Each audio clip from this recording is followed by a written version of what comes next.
कोकण साहित्य संमेलन 2025 ह्या कार्यक्रमाच्या निमित्ताने आज मी माझ्या शुभेच्छा देण्यासाठी आलेलो होतो। जिल्ह्याच्या ग्रंथालयांची परिस्थिती बदलावी किंवा काळानुसार आधुनिकीकरण व्हावं। आमच्या जिल्ह्यामध्ये पहिलं डिजिटल ग्रंथालय बनवण्याची तयारी माझी सुरू झालेली आहे, जेणेकरून वाचक वर्ग वाढला पाहिजे, भावी पिढी पण ग्रंथालयाकडे आली पाहिजे। जगभरामध्ये जे ग्रंथालय आहे जिथे लोक तासनतास बसतात, तरुणी पण तिथे येऊन आपला वेळ घालवतात, तीच परिस्थिती माझ्या सिंधुदुर्गामध्ये पण व्हावी या दृष्टिकोनातून काही प्रयत्न माझे सुरू आहेत। काही नाट्यगृह बांधण्याची आमची तयारी सुरू झालेली आहे। एकंदरीत आमच्या जिल्हा आणि कोकणाचे साहित्य संमेलन साहित्यिकांसाठी साहित्याचं जतन करण्यासाठी जे प्रयत्न सरकार म्हणून आम्ही करतोय ते मी माझ्या भाषणाच्या माध्यमातून सांगितलं। मालवणी संदर्भात एक हे व्हावं नाही, आता मराठी भाषा भवन हे मुंबईमध्ये बनत आहे, म्हणजे दिमागदार बनत आहे। आम्हाला प्रत्येकाला त्याच्याबद्दल अभिमान आहे।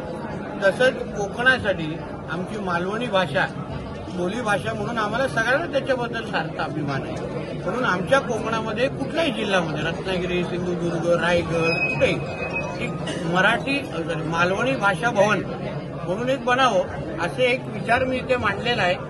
आता सगळ्या कोकणातल्या साहित्यिकांनी एकत्र येऊन अगर इच्छा व्यक्त केली तर सरकार म्हणून त्याची जबाबदारी घेण्यासाठी मी स्वतः तयार आहे। साहेब, वक्फ बोर्डाचा प्रश्न होता। वक्फ बोर्डासंदर्भात जी जागा कब्जा केला आहे वक्फ बोर्डाने, त्या जमिनी त्या सरकार परत घेणार आहे किंवा ते काढून घेणार आहे? आपल्या जिल्ह्यातही तुम्ही प्रश्न उपस्थित केला होता किंवा सांगितलं होतं? बघा, वक्फ हा कायदा कुठल्या इस्लामिक राष्ट्रामध्ये पण नाही, ना पाकिस्तानमध्ये आहे, ना बांगलादेशमध्ये आहे, कुठेच नाही। ते फक्त आमच्या हिंदू राष्ट्र असलेल्या भारतामध्ये आहे। आणि आता देशाचे पंतप्रधान आदरणीय नरेंद्र मोदीजींचं सरकार जे काय वक्फ बिल जे आणतंय, जे अमेंडमेंट त्याच्यामध्ये सुचवत आहे, त्याच्यामुळे मोठ्या प्रमाणामध्ये हिंदू समाजाची जे काही जमिनी जे घेतलेल्या आहेत, बळकवलेल्या आहेत, कब्जा केलेल्या आहेत जबरदस्तीने, आणि त्यासाठी त्यांना न्याय मागण्याचा पण हिंदू समाजाला जेव्हा अधिकार नसतो, ते मिळत नाही, तो सगळ्या अधिकाराच्या सगळ्या जमिनी आता हिंदू समाजाला परत देण्याचं काम हे आमचं नरेंद्र मोदीजींचं सरकार करतंय। या विधेयकामध्ये अशी ही तरतूद आहे की तुम्हाला जेव्हा वक्फच्या अंतर्गत तुमची जमीन कोणी हडपली तर तुम्ही हायकोर्टात पण जाऊ शकता। त्याचबरोबर त्या समितीमध्ये आता हिंदूचे पण काही सदस्य असणार, त्याच्यामुळे कोणीही हिंदू समाजाच्या जमिनी जे आतापर्यंत देशामध्ये हडपले जात होते ते सगळ्या गोष्टी बंद होणार आणि आपल्या हिंदू समाजाला मोठ्या प्रमाणामध्ये न्याय भेटेल। दिशा सालेंच्या वडिलांनी याचिका दाखल केली, 2 तारखेला सुनावणी। चांगली गोष्ट, स्वागताची गोष्ट आहे। शेवटी हा न्यायालयीन विषय आहे। न्यायालयाने त्या वडिलांच्या पिटिशनला न्याय म्हणजे त्याची नोंद घेतलेली आहे, 2 तारीख त्या संदर्भात दिलेली आहे। मला विश्वास आहे जे काही सत्य कोर्टाच्या समोर जे काही पुरावे संबंधित वकील जेव्हा मांडतील तेव्हा माननीय न्यायालय योग्य तो निर्णय देतील आणि दिशा साल्यान आणि सुशांत सिंग राजपूतला योग्य पद्धतीने न्याय देतील। किशोरी पेडणेकर काल सिंधुदुर्गात होत्या, त्यांनी असं म्हटलंय की दिशा सालियन प्रकरणात आत्ताच त्यांच्या वडिलांना ही दाखल आली आणि त्यांच्यावर दबाव आहे असं ते म्हणतात। पेडणेकर ताईंनी खरं म्हटलं तर सत्य बोललं पाहिजे। त्या दिशा साल्यांच्या आई वडिलांच्या घरी जाऊन 3 तास नेमकं काय करत होत्या,